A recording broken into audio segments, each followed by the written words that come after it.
such a cool story that has unfolded, and to make the cut this week, what does this mean, knowing that with the situation here that you have 2 more rounds here? Yeah, it was really important to me, Kev. I wanted to make the cut. I wanted to have a good showing. I know that my game's still, right there. It felt really good this week. Hitting the ball really well, putting well, and I just wanted to play the weekend. I wanted to. Last time I was here in 2017, missed the cut. I wanted to see what that Saturday Coliseum vibe is like, on number 16. So I want to hear a roar. I need to get in there and hit a good shot so I can hear a roar. You came here as a fan in college. You told me, I remember years ago. What was that experience like? Did you get here early with the? Oh yeah. How early would you get here? Oh gosh, I think back in the day we didn't have to get here quite as early, like 6. I think we were at the gates at like 6 a.m. Me and my friends, there were probably like 12 of us or so. We did it like two or 3 years in a row. Come down from college, we'd like either drive down or fly down and stay just at friends' houses around here, people who have graduated from mines, and we're all like sleeping on the floor and stuff.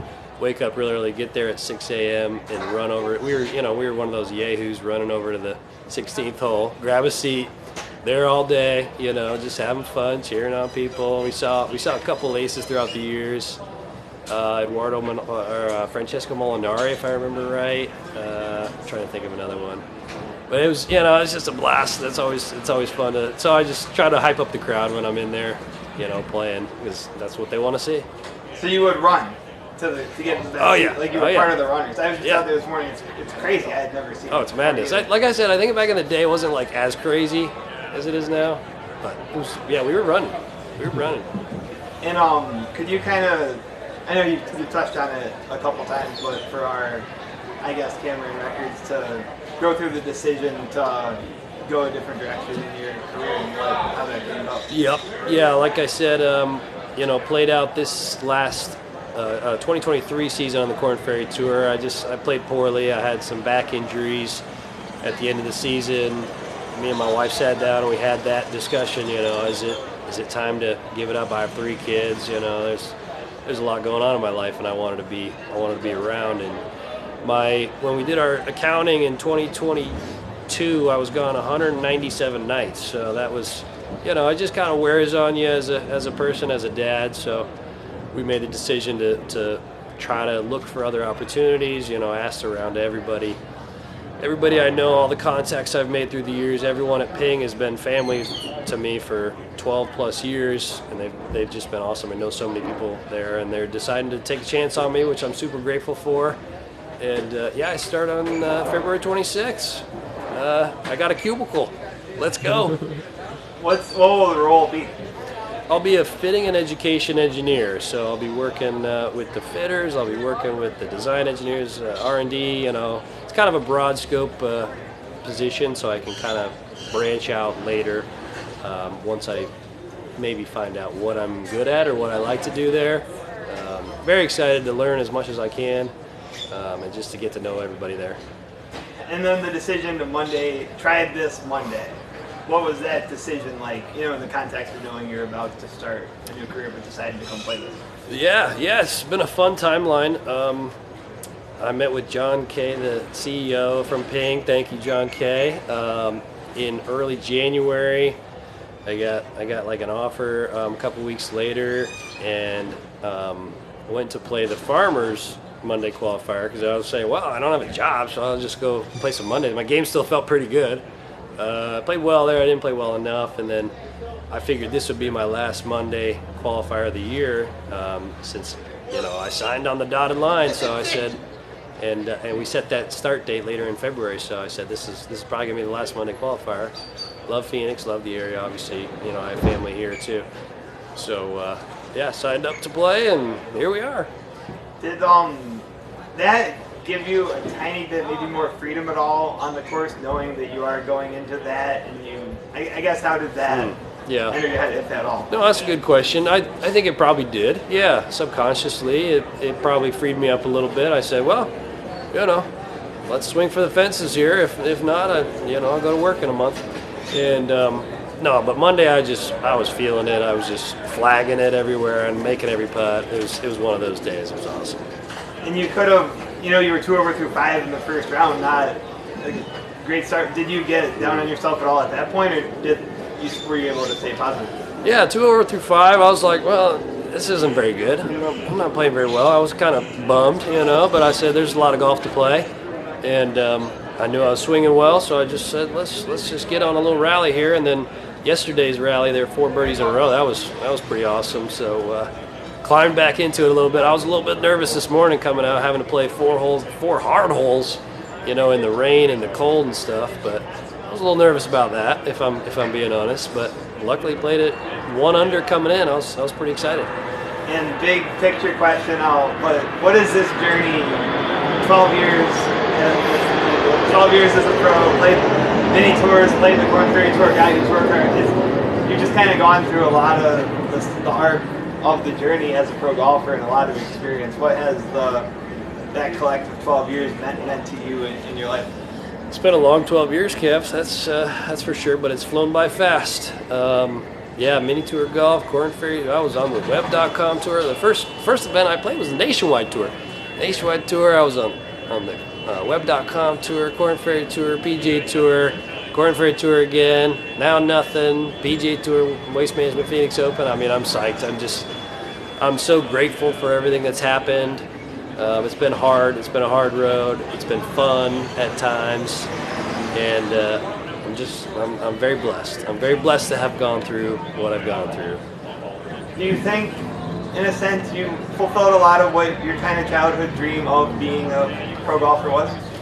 Yeah, I definitely fulfilled some of my dreams. Obviously, getting the PGA Tour is one of my childhood dreams. It's a lot of people's childhood dreams. Winning on the PGA Tour, winning majors, that was obviously, a dream. Those were dreams of mine.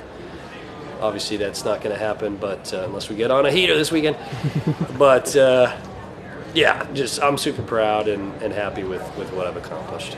What has the support of your wife and your parents and just Team Hard K in general meant to you? Yeah, Team Hard K, let's go. They're always rallying for me. Yeah, the support of my wife is incredible. She's backed me for this, these 12 years as a professional golfer, and that's hard to do. I mean, that's a lot of stuff she's given up, and I can't thank her enough. And all my family, parents and grandparents, in-laws. I mean, you name it. I can't even run down the list. There's so many people that I need to thank, and it's been an incredible journey. They've been alongside with me here and there, traveling to events, watching my kids while we're out of town, all sorts of stuff. So, yes, thank you, Team Hard K.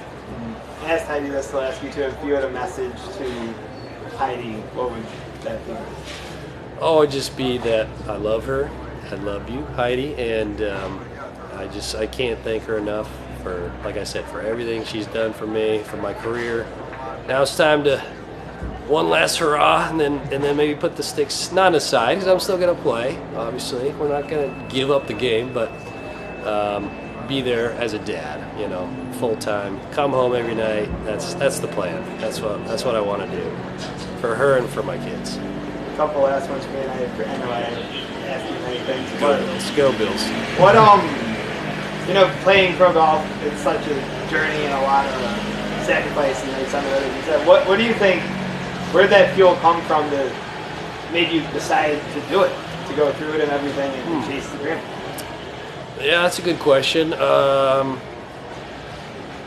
I mean, the first fuel I had was from my dad. He's an avid golfer. He probably loves the game more than I do, to be honest.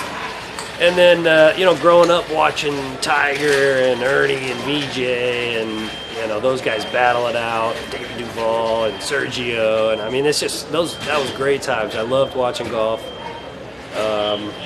And those guys made me want to be out here. Those guys made me want to live the dream and swing it like Ernie, just that big, silky smooth swing that he has. I always loved his swing. Anyway, that's a long-winded way to answer your question, but that's why I wanted to be out here. And the feeling of getting your PGA Tour card looking back to Atlantic Beach, what was that moment like when you held that dream? That was incredible to get my PGA Tour card. Atlantic Beach is a beautiful place. I wish the tour went back there. But anyway, I don't think I celebrated enough, to be honest. I I was saying, okay, now we've made it. Now I want to get out there and win. I want to do well, which is the right attitude to have. But looking back, I wish I maybe would have, brought the whole family together and celebrate. We did have a party and stuff, but I wish I was a little more joyous instead of just looking, okay, grind. But it was awesome. Atlantic Beach Country Club was beautiful. It was stressful on that line, as you remember, but we got it done, and we had a great year. That was fun. What's been the best part of this? Best part of the journey? Maybe my hole-in-one at Torrey Pines, number 3. No, just kidding. No, it's having the family and friends at every event. That's what does it for me. I love looking over, making a birdie and looking over, and they're fist pumping and hooting and hollering. That's my favorite part of being a professional golfer. And I'll close you with 18 yesterday. Was Casey? Okay.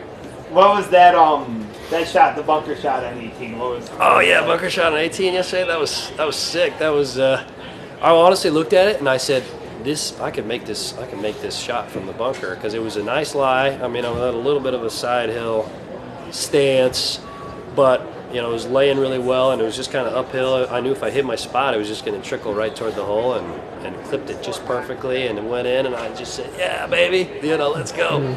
I was super psyched.